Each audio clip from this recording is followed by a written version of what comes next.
Madam, जैसा कि जो दिल्ली में जो विस्फोट हुआ है और विस्फोट को देखते हुए जो मामले जो सामने आ रहे हैं कि अल फलाह जो यूनिवर्सिटी है और एक ही सभी जो डॉक्टर हैं, जो डॉक्टर पेशे जिनका काम था जीवन देना, लेकिन आज जीवन लेने का काम किया। देखिए, जो भी जिसने भी ऐसा कृत्य किया है, इसकी जितनी निंदा की जाए उतनी कम है।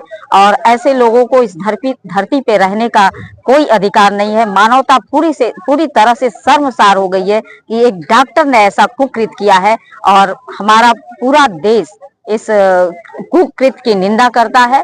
और देश के यशस्वी प्रधानमंत्री जी, यशस्वी गृह मंत्री जी मामले की पूरी जांच करवाने में लगे हुए हैं और कठोरतम कार्रवाई होगी। स्वामी प्रसाद मौर्य जो बयान दे रहे हैं कि हिंदू राष्ट्र की बात करना जो देशद्रोह है। देखिए, भारतीय जनता पार्टी, हमारी सरकार सदैव से भाईचारे की बात करती है और सबका साथ, सबका विकास, सबका प्रयास की बात करती है। और जो लोग बौखला गए हैं, जिनके हाथ से सत्ता निकल गई है, जिन्होंने कुछ काम ही नहीं किया और आज वो सत्ता से बाहर है और केवल सत्ता की मलाई खाने का जिन्होंने काम किया है, वो अनाप शनाप इस तरह की बयानबाजी करने में लगे हुए हैं। और हमारे प्रधानमंत्री जी, भारतीय जनता पार्टी की सरकार इस देश को विकासशील से विकसित भारत बनाने में लगी हुई है। मैडम, इन दिनों जो वंदे मातरम जी का 150 साल पूरा हो गया है और ऐसे में इसे अनिवार्य भी कर दिया गया, लेकिन बहुत सारे ऐसे लोग भी है जो सीधे कह रहे हैं कि हम वंदे मातरम नहीं गाएंगे, जबकि खाते वो इंडिया का, लेकिन बात कहीं और की कर रहे हैं। जो अपने देश में ही रहकर अपने राष्ट्रगान और अपने राष्ट्रगीत को न गाए,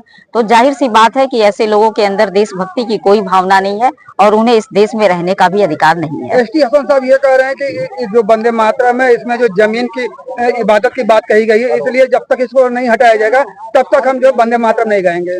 वंदे मातरम को वो ध्यान से सुने। वंदे मातरम में केवल और केवल अपनी मातृभूमि के लिए गाया गया है, भारत भूमि के लिए गाया गया है। और हर भारतवासी को, चाहे वो किसी भी जाति धर्म का हो, इसे गाने में उसे फक्र महसूस करना चाहिए।